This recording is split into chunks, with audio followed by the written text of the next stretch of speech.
Selamlar. Geçen senenin Norveç şampiyonu takımından Viking'den bir başka oyuncu videosuyla sizlerleyim.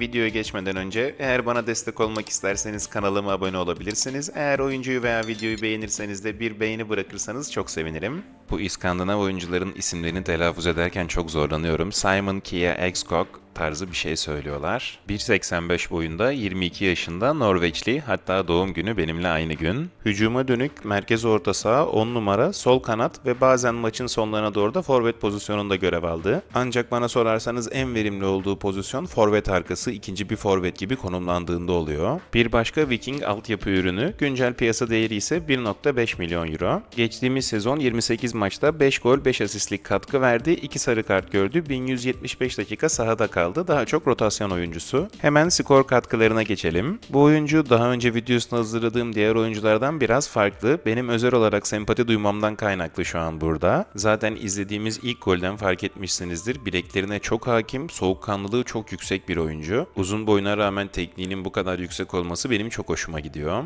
Bu arada biliyorsunuz Norveç Ligi'nde sezonun ikinci haftası tamamlandı. İlk hafta yedekten oyuna girip 32 dakika sahada kalırken ikinci maçta Molde maçına 90 dakika sahada kaldı. Bir de asist yaptı. O maçta kaçırdığı bir gol ve yaptığı asisti de video sonuna ekliyor olacağım. Şimdi yine ceza sahası içinde soğukkanlılığını koruyarak attığı bir golü izliyoruz. Ben artık bu sezonda skor katkılarından sonra paylaşacağım eksik yönlerini de geliştirmesiyle biraz daha kendini kanıtlayıp bir üst seviyeye hazır hale geleceğini düşünüyorum. Bir önceki videoyu izleyenler hatırlayacaktır. Trabzonspor'un transfer etmek istediği Edwin Austbo hakkında bir video hazırlamıştım. O videoda yaptığı bir asiste bilek hareketini çok beğendiğimi söylemiştim. İşte o bilek hareketlerini çok sık bir şekilde yapan bir oyuncu. Aynı zamanda bitiricilik ve uzaktan şut yönünden de bence gayet iyi durumda. Sıradaki iki golde de bundan kesitler görüyor olacaksınız. Bir başka çok hoşuma giden yönü ise sakatlık sebebiyle hiç maç kaçırmamış olması. Evet, bahsettiğim gole geldik. Güzel bir topsuz koşu ve güzel bir bitiriş. Son iki sezonun şampiyonu Bodo deplasmanında 4-2 skoru tayin eden gol 90+1'de geliyor. Bir önceki videodaki Edwin ya da bundan sonra videosunu paylaşacağım diğer Viking oyuncuları kadar şampiyonlukta pay sahibi olmayabilir ama benim özel olarak sempati beslediğim bir oyuncu. Edwin kadar olmasa da potansiyelinin yüksek olduğunu, daha iyi yerlere geleceğini düşünüyorum ama tabii ki top 5 lig için yetersiz olabilir. Futbolda göze en hoş gelen goller bence uzaktan goller. Hani örümcek ağlarını temizleri derler ya, tam öyle bir noktaya vuruş. 5. golünü videoya eklemedim çünkü aslında pek bir payı yok golde. Yanlış hatırlamıyorsam Trip için vurduğu şutta top ona çarpıyor ve filelerle buluşuyor. Video boyunca 10 numaralı formayla izlediğimiz oyuncu biz Göztepe'lilerin yakından tanıdığı Tripic. Aynı zamanda 7 numaralı formayla izlediğimiz oyuncu da kış transferinde Konyaspor'a transfer olan Svensson. Evet, ekranda gördüğünüz gibi asistlerine geçtik. Sahipsiz topu kontrol eder etmez güzel bir çalım, yumuşak bir dokunuşla da arkadaşının önüne bırakıyor ve golle buluşturuyor. Saha görüşü, çevre kontrolü ve offside çizgisine yakalanmamak için aldığı pozisyon bilgisi gayet iyi seviyede. Bir sonraki pozisyon ona asist yazılıyor ama aslında çok fazla başarılı bir pozisyon değil onun adına. Sadece topsuz koşusunu göstermek için ekledim. Aslında çok daha fazla asisti olabilirdi. Skor katkıları bittikten sonra eklediğim kesitlerde göreceksiniz ki pas yeteneği gerçekten iyi seviyede. Sıradaki pozisyonda bir geçiş hücumunda topu güzel taşıyıp yumuşak bir pasla takım arkadaşıyla topu buluşturuyor ve asistini yapıyor. Sonraki iki asisti ise aldırdığı penaltılar. Bu arada olumlu yönlerine de son olarak ilk kontrol yeteneğini eklemek isterim. Gerçekten başarılı bir ilk kontrol yeteneği var. Biliyorsunuz ben fanatik Göztepe taraftarıyım. Göztepe formasıyla görmeyi gerçekten çok isterim. Ancak şu an Göztepe'nin oynadığı oyuna ayak uydurabilir mi hiç sanmıyorum. Zaten ligimizin sertliğine de ayak uydurabileceğini pek zannetmiyorum. Dedim ya, benimkisi biraz oyuncunun saha içinde yapabildiklerine duyduğum sempati. Buradan da artık olumsuz yönlerine geçebilirim. İlk bahsedeceğim özellik oyuncunun biraz kırılgan olması. İkili mücadeleyi çok seven bir oyuncu değil, daha çok faul aldırmayı seviyor sadece. Ama işte günümüz futbolunda sadece tekniğiyle ön plana çıkan, ikili mücadelelerden uzak kalan oyuncular pek tutunamıyorlar. Aslında fiziği de gayet uygun. İlk olarak bu yönden kendini geliştirmesi gerektiğini düşünüyorum. Ek olarak defansif yönden hiç çalışkan bir oyuncu değil. Hücumda da rakip kaleye yakın olmadığı durumlarda yine biraz tembellik yapabiliyor. Zaten defansif yönlerini ve çalışkanlığını geliştirebilirse çok farklı bir seviyeye evrilebileceğini düşünüyorum. Yaşı henüz genç ve böyle bir durumda 8 numaraya bile evrilebilir. Aynı zamanda çabukluk ve hız konusunda da biraz yetersiz buluyorum. Viking'in orta saha rotasyonu gerçekten çok kuvvetli. Eğer daha fazla süre almak istiyorsa biraz üstüne koyması şart. Zaten öyle bir durumda 2-3 sene içerisinde ben mücadele gücü çok yüksek olmayan bir günübirlik de olsa transfer yapacağını düşünüyorum. Zaten özellikle Trippic'ten dolayı benim takip etmeyi çok sevdiğim bir takımda. O yüzden bu senede performansını yakından takip ediyor olacağım. Bu video için söyleyeceklerim bu kadar. Eğer bana destek olmak isterseniz abone olmanızı rica edeceğim. Videoyu veya oyuncuyu beğendiyseniz de bir beğeni bırakabilirsiniz. Bir sonraki videoya kadar kendinize çok iyi bakın. Hoşçakalın.